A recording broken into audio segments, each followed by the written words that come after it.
नमस्कार, मैं हूं विवेक पांडे और एक बार फिर से आप सभी का एमएलए का रिपोर्ट कार्ड में बहुत बहुत स्वागत है। आज बालाघाट जिले की 6 विधानसभा सीटों में से एक सीट वारासिवनी विधानसभा क्षेत्र का चुनावी रुझान आपको दिखाएंगे। और आज एमएलए का रिपोर्ट कार्ड में एक बार फिर से आपको हम बताएंगे कि आपके क्षेत्र में नेताजी ने आखिर कितना विकास किया, दिखाएंगे विधानसभा सीट का इतिहास और क्या है क्षेत्र की जनता का रिएक्शन। साथ ही टेलीफोनिक और ग्राउंड जीरो के जरिए हमारी चुनावी टीम के सहयोगियों का सबसे सटीक ओपिनियन आपको दिखाएंगे।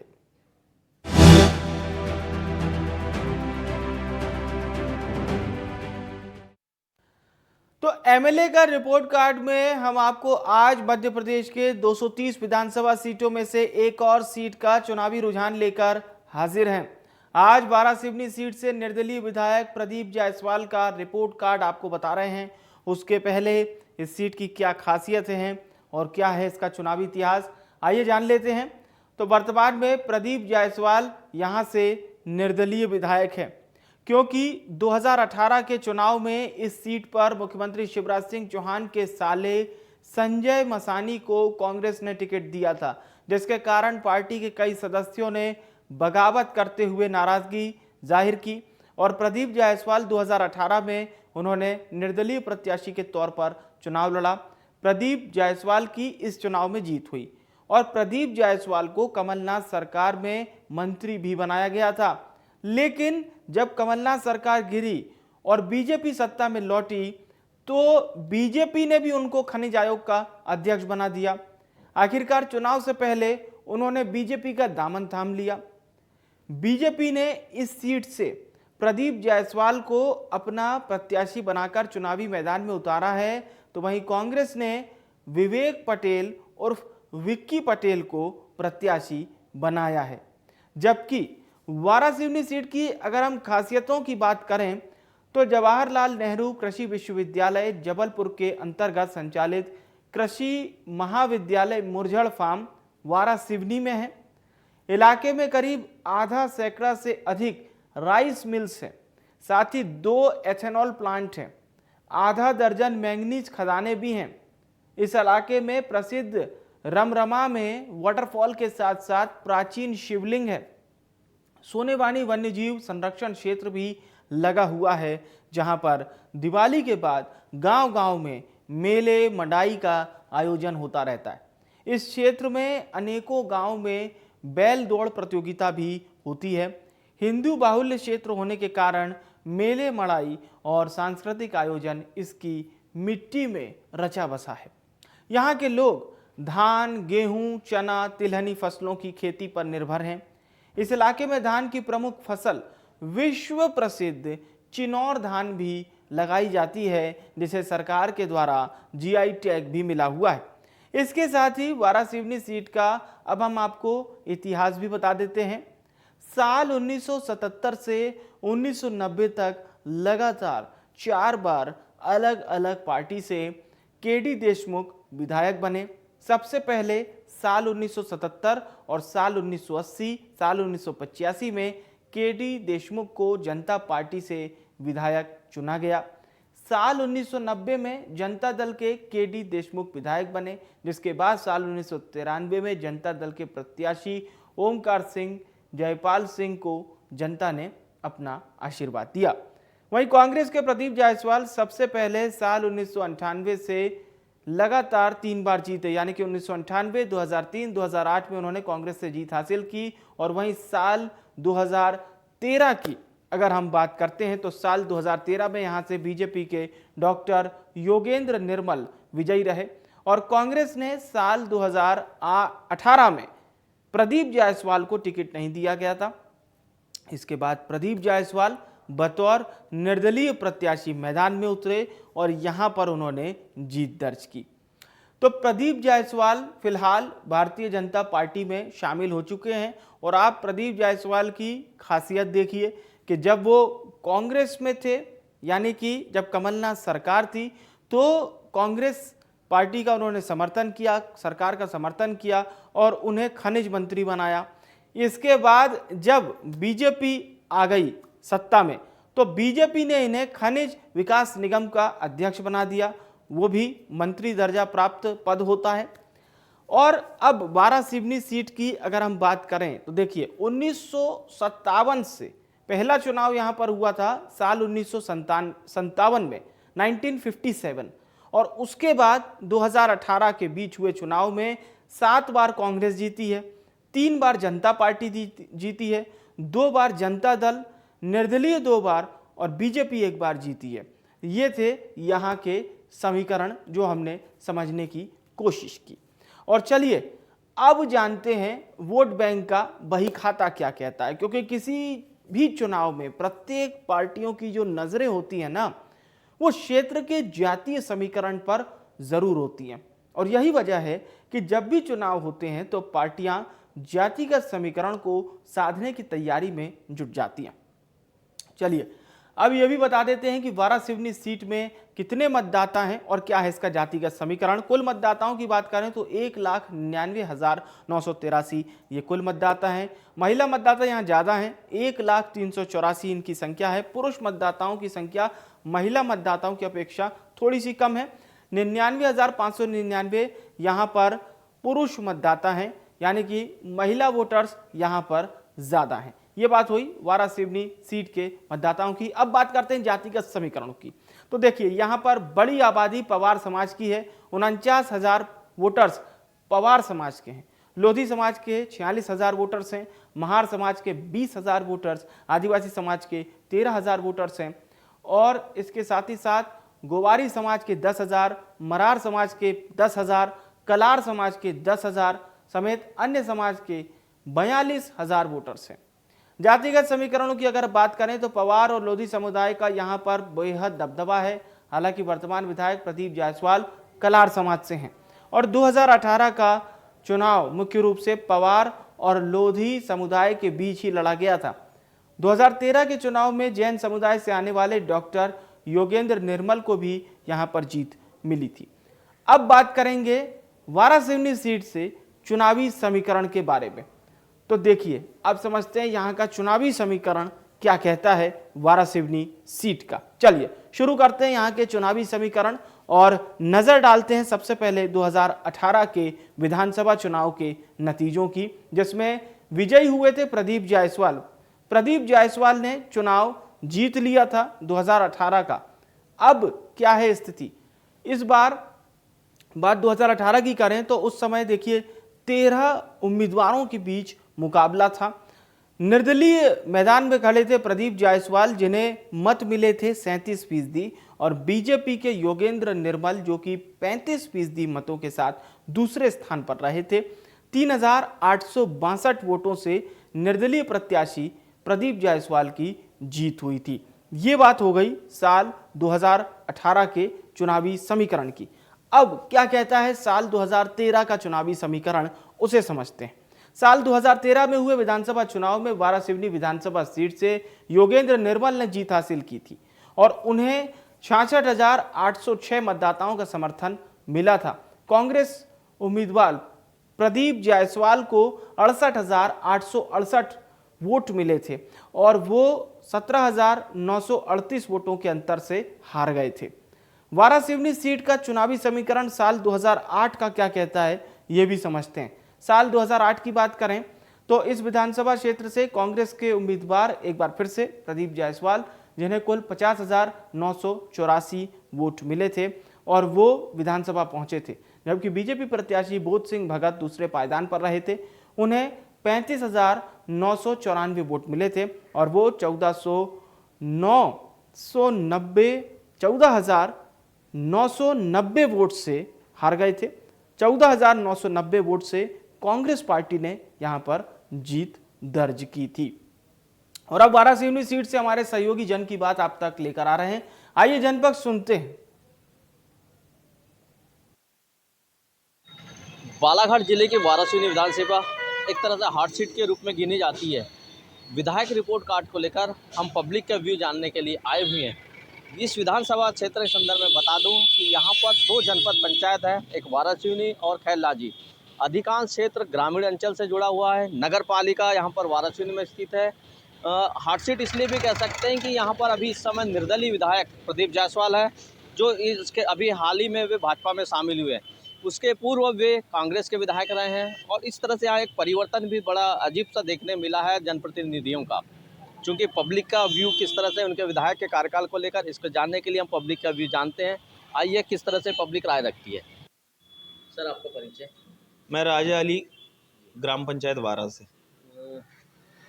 क्षेत्र के विधायक के कार्यकाल को लेकर आप क्या कह सकते हैं, क्या आपके क्षेत्र में उन्होंने कराया? ये 5 वर्ष जनता अस्थिर वातावरण के लिए इस 5 साल को याद रखेगी हमेशा। उपलब्ध हो पा रहा है। स्कूल कॉलेजों की क्या स्थिति है आपके यहाँ? हमारे यहाँ पर ये सामान्य शिक्षा के अलावा कोई तकनीकी शिक्षा, स्वास्थ्य से संबंधित शिक्षा, कौशल विकास से संबंधित शिक्षा, ऐसी कोई भी शिक्षा संस्थान शासन के नहीं है जिससे गांव का बच्चा बहुत ज़्यादा, जिसके पास धन नहीं है, जो प्राइवेट कॉलेजों में पढ़ाई नहीं कर सकता, वो सरकारी कॉलेजों की तरफ अपना रुख करते हैं और योग्य बच्चे सरकारी कॉलेजों से पढ़कर अपना भविष्य निर्मित करते हैं। तो एक शासकीय ITI तक नहीं है हमारे यहाँ। तो विधायक के कामकाज से संतुष्ट नहीं है आप लोग? बिल्कुल नहीं। परिवर्तन चाहते हैं? बिल्कुल निश्चित। मध्य प्रदेश में हमें चाहते हैं कि परिवर्तन पूरे मध्य प्रदेश में हो और वाराणसी विधानसभा। क्या नाम है आपका? मेरा नाम देवेंद्र उराड़ है। कहाँ रहते हैं आप? ग्राम तुमाड़ी, तुम्हारी कौन सी विधानसभा है? वाराणसी। आपके यहाँ विधायक कौन है क्षेत्र में? अभी गुड्डा जायसवाल प्रदीप। कैसा कार्यकाल है उनका, कैसा काम काज है आपके क्षेत्र में? ये कार्य तो ठीक है। घनी राम चौधरी, कहाँ रहते हैं जी? बनियापुर। अच्छा, कौन है विधायक आपके क्षेत्र में? गुड्डा जैसा कैसा काम काज है आपके उनका विधायक का? ठीक है। क्या नाम है दादा आपका? रमेश गौतम, कहाँ रहते हैं? खापा, कौन सा विधानसभा क्षेत्र है? वाराणसी। कौन है विधायक? अपने गुड्डा जायसवाल। अच्छा, कैसा कार्यकाल है उनका? ठीक है, अभी तो बढ़िया है। ठीक ठाक। कुछ काम कराए आपके क्षेत्र में? हाँ, काम हम तो ये क्या काम कराए गाँव में? गाँव में भी करवाए, शहर में भी करवाए। अच्छा, उनके कामकाज से संतुष्ट है? हाँ। गांव में किस तरह की समस्याएं अभी आपको? समस्या तो देखो ऐसा है, वो तो समस्या थोड़ी बहुत रहती है। जैसे कैसी समस्या? कोई बिजली पानी सुविधा है सब? हाँ, पानी वानी तो ठीक है, स्कूल, बिजली कॉलेज सब है? हाँ, स्कूल भी है। मैं वार्ड नंबर 5 विधायक गली हाँ। वाराणसी यहीं प्रॉपर। कौन है विधायक आपके यहाँ? भैया गुड्डा जायसवाल भैया। कैसा कामकाज है उनका? उनका कामकाज तो 1 नंबर है भैया। अच्छा, संतुष्ट है उनके कामकाज से? हाँ, मैं तो खुद संतुष्ट हूँ। क्या काम कराया उनने? अपना तो मोहल्ले में बहुत काम कराए मोहल्ले और में? हाँ, और कराते आते थे। क्षेत्र में काम कराए कि नहीं कराए? क्षेत्र में भी कराए। क्या नाम है आपका? मेरा शिवराज नगपुर है। कहाँ रहते हैं आप? बिटोड़ी। अच्छा, आपके क्षेत्र के विधायक कौन है? प्रदीप जायसवाल। अच्छा, क्या काम कराए, कुछ काम कराया आपके क्षेत्र में उन्होंने? हमारे यहाँ बस वो सीसी रोड बनी है और बिटूड़ी से को कोथुरना मार्ग का काम कार्य भी गुड्डा भैया का चालू है। उनके काम से कितना संतुष्ट है? वो तो विधायक निधि से वो तो सभी को मिलता ही है, उनको तो करना ही करना है। उनके कामकाज से कितना संतुष्ट है? संतुष्ट हो के नहीं? परिवर्तन चाहिए। गया तो अपन नहीं, चल भी नहीं सकते। दादा कहाँ रहते हैं? अपन यहीं रखते हैं, कौन सा विधानसभा है ये? वाराणसी। अच्छा, विधायक जी के कामकाज से संतुष्ट है क्या आप लोग? हाँ, सब ठीक है।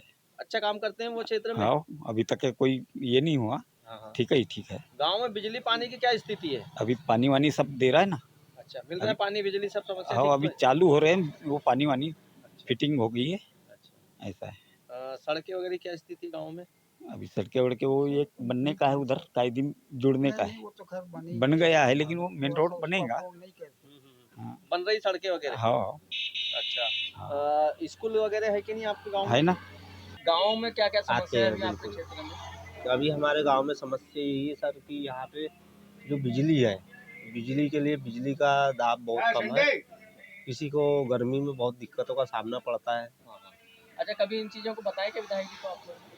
जी बताए तो है, 1-2 बार अवगत कराया गया है, क्या कह रहे हैं इनको लेकर? तो वो कर देंगे, हो जाएगा, ऐसा हो है। जाएगा, विकास आश्वासन के तौर पे देते हैं, फिर वो चीज़ें नहीं हुई है अभी। यानी ट्रांसफार्मर लगवाना था, ट्रांसफार्मर नहीं लगाया? नहीं लगा है वो। यानी पानी की समस्या? पानी की तो समस्या सर हल हो गई, पहले बहुत भीषण समस्या थी बनिया अभी टोला ठीक में। ठाक है? अभी ठीक है। ग्राम पंचायत अंतर्गत सुबह सुबह पानी आ जाता है नल जल योजना के अंतर्गत। क्या नाम है आपका? मैं रामकृष्ण। तो जनपक्ष का सर्वे देखने के बाद अब मौजूदा निर्दलीय विधायक और इस बार बीजेपी से प्रत्याशी प्रदीप जायसवाल और कांग्रेस से प्रत्याशी विवेक पटेल के क्या चुनावी वादे हैं, आइए ये भी जान लेते हैं। सर, आप वाराणसी क्षेत्र के विधायक हैं।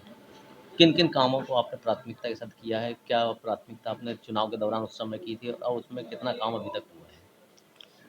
देखिए, मैंने निर्दलीय विधायक के तौर पे वाराणसी से मैं जब चुन के गया तो आपने देखा कि पहले मैंने कमलनाथ जी की सरकार को समर्थन दिया और सरकार गिरने के बाद मैंने क्षेत्र के विकास की सोच के साथ मैंने माननीय हमारे मुख्यमंत्री शिवराज चौहान जी को समर्थन दिया और उस समर्थन के बदले जो सहयोग उनका मिला है, ये पहले मुख्यमंत्री जिन्होंने वाराणसी कल्याण जी क्षेत्र को इतना मान सम्मान दिया और विकास दिया है। और उसी विकास के चलते, मान सम्मान के चलते मैंने भारतीय जनता पार्टी ज्वाइन किया और आज भारतीय जनता पार्टी के प्रत्याशी के रूप में चुनाव लड़ रहा हूँ। और इस 5 साल में जो मैं समझता हूँ कि माननीय शिवराज चौहान जी ने शायद अपने क्षेत्र में भी, अपने क्षेत्र से कहीं ज़्यादा मुझे क्षेत्र के लोगों को मान सम्मान दिया है। हम लोग ने 7 बड़े पुल, 2 छोटे पुल, मंझले पुल, 1 फ्लाईओवर, इस तरह दूसरा हमारे युवाओं को रोजगार के लिए एथेनॉल प्लांट 2 खोले हमने। तो रोजगार के क्षेत्र में, सड़कों के क्षेत्र में 40 से 50 सड़कें जो कच्ची सड़क थी उसको पक्की सड़कों में परिवर्तित किया है। हमने इंडोर स्टेडियम यहाँ पर बनाया। इंडोर स्टेडियम भी शायद मध्य प्रदेश में इंदौर भोपाल की तर्ज पर उतना बड़ा स्टेडियम बना है। रानी अवंतीबाई स्टेडियम बना है, गार्डन, बहुत बड़ा गार्डन हमने बनाया। शायद ऐसा गार्डन भी मध्य प्रदेश में गिने चुने जगह ऐसा गार्डन होगा जहाँ बच्चों की ट्रेनिंग भी हम चला रहे हैं। तो चाहे शहर हो, चाहे हमारा वाराणसी ब्लॉक हो और चाहे खलानी ब्लॉक, ये तीनों जगह हमने जो काम कराया उसका नतीजा भी है। हमारे जब जो स्थानीय चुनाव हुए, सारे स्थानीय चुनाव में हमारे लोग चुनाव जीत के आए। तो माननीय शिवराज चौहान जी के इस विकास कार्यक्रम में उन्होंने जो सहयोग किया मुझे, उसी की बदौलत आज मैं भारतीय जनता पार्टी का प्रत्याशी के रूप में, और मैं समझता हूँ कि जितने मैंने वादे किए थे उन वादों से कहीं शायद 10 गुना ज़्यादा मैंने काम कराया। अभी किस तरह के और कार्य करने चाहिए जो आप देखते हैं कि ये काम मुझे करना चाहिए था या होना चाहिए आपके क्षेत्र में? मेरे क्षेत्र में प्राथमिकता है स्वास्थ्य के क्षेत्र में। एकदम जब आचार संहिता लगने के पहले मैंने हमारा जो सिविल हॉस्पिटल 40 बेड का था उसको 100 बेड में परिवर्तित कराया। तो 100 बेड का हॉस्पिटल बनने से हमारा स्टाफ भी बढ़ेगा, महिला डॉक्टरों की संख्या बढ़ेगी और जो नई आधुनिक मशीनें, सारी मशीनें 24 करोड़ रुपये स्वीकृत हुई हैं। तो ये एक नई उपलब्धि वाराणसी क्षेत्र को प्राप्त हुई है, तो वो आने वाले समय में दिखेगी। इसके अलावा रोजगार के क्षेत्र में हम प्रयास कर रहे हैं। एथेनॉल प्लांट जो है वो धान के बेस पे चल रहा है, धान से एथेनॉल बनना। तो हम और भी हमारे पंजाब हरियाणा के बहुत सारे लोग आ रहे हैं, हम उनको पूरा प्रोत्साहन दे रहे हैं। एथेनॉल प्लांट लगने से जहाँ लोगों को रोजगार मिल रहा है युवाओं को, वही हमारे पूरा फायदा मिल रहा है हमको। इस तरह से बहुत आवागमन के क्षेत्र में अब जो छोटे छोटे पुल रह गए, एक गांव से दूसरे गांव को जोड़ने वाले कुछ छोटे छोटे पुल पुलिया है, उसको भी बनाना है। और प्राथमिकता हमारी शिक्षा के क्षेत्र में, इन 5 सालों में एक भी स्कूल नहीं खुले क्योंकि कोरोना के चलते सरकार ने एक भी स्कूल नहीं खोल पाई है। तो अगले 5 साल में हमारा प्रयास रहेगा कि नए मिडिल स्कूल, नए हाई स्कूल, नए हायर सेकेंडरी स्कूल ये खुलवाना। सोचने वाली पार्टी कोई है तो कांग्रेस है। 25,000 घोषणाएं लंबी थी शिवराज सिंह की। और कांग्रेस और भाजपा में बेसिक अंतर यही है, कांग्रेस चुनाव हारना पसंद करेगी और झूठे वादे नहीं करती। और कमलनाथ जी की 11 गारंटी है, परसों जो वचन पत्र आया 3-4 दिन पहले, लोग उससे प्रभावित हैं, उसमें जनहित के मुद्दे हैं और कांग्रेस जो बोलेगी करेगी। अमूमन विधायक का दावा है कि हमने क्षेत्र में विकास किया है और वो ये कह रहे हैं कि हम इसी विकास के कार्य को लेकर जा भी रहे हैं पब्लिक में। तो उनके दावों को कितनी सच्चाई, क्या देखते हैं इसको लेकर? मैं उनका साथी रहा हूँ पुराना। स्कूटर से घूमते थे, 2-2 लाख की ठेकेदारी करते थे वो। एक पुरानी जीप थी इनके पास, इंटर, सामने एक सीट थी, पीछे से आड़ी सीट थी। आज उनके देखो आप अरबपति हो गए। ये विकास है। विकास खुद का हुआ है। 50 लाख का बाथरूम है उनका। जनता जहाँ के वहाँ है। ये आदमी धोखेबाज आदमी है। जिस पार्टी ने उसको जमीन से उठा के मंत्री बनाया, उस पार्टी का वही आदमी है ना। और खुद का विकास किया, कोई किसी का विकास नहीं है। कांग्रेस से संतुष्ट नहीं है? मैं नहीं, मैं तो खैर कांग्रेस प्रत्याशी मैं बोल रहा हूँ। अब जनता पूछी ना, कोई संतुष्ट नहीं है। इन्होंने राजनीति को धंधा बना दिया। कभी कांग्रेस की बात करते रहे, फिर निर्दलीय लड़े, अब भाजपा में चले गए। इनकी कोई विचारधारा नहीं है ना। इस आदमी का नैतिक पतन हो चुका है। इनकी कोई विचारधारा नहीं है। इनकी चुनाव लड़ना है, चुनाव जीतना है और अपने जो काम है गलत काम, उसको बढ़ावा देना है। अपने गलत कामों के संरक्षण की राजनीति करते हैं ये। इनका जो सिंडिकेट है उसका काम चलता रहे, इनको कोई रोके ना अवैध खनन करने के लिए। हमको जो लड़ रहे हैं, हम जो लड़ रहे हैं, मैं नहीं लड़ रहा हूँ, हमारे यहाँ इस समय जनता लड़ रही है। कांग्रेस सबसे जनता लड़ रही है। हमें क्षेत्र को बचाने, क्षेत्र को दोहन से बचाने, जो अवैध खनन हो रहा है उससे बचाने, गाँव गाँव शराब की दुकान ना खुले, शासकीय कर्मचारियों आम आदमी को लूटे ना, फिर थानों में रामबल थाना लूट का अड्डा मचा है। जैसा शासन वैसा प्रशासन, क्योंकि हमारा शासन यदि हमारा विधायक ही भ्रष्ट था तो पूरा सिस्टम भ्रष्ट था हमारे यहाँ का, लोग भटकते कुछ सुनने वाला नहीं था। और रही बात काम करने की, भैया तो इन्हें भी 20 साल रहे हैं, मैं सिर्फ 5 साल आपके आशीर्वाद से नगरीय दे रहा हूँ। पूछना शहर में क्या किया मैंने, मैं कांग्रेस का अध्यक्ष था, मुझे शिवराज सिंह ने सम्मानित किया अच्छे कामों के लिए, और जनता जी मुझे मौका देती है।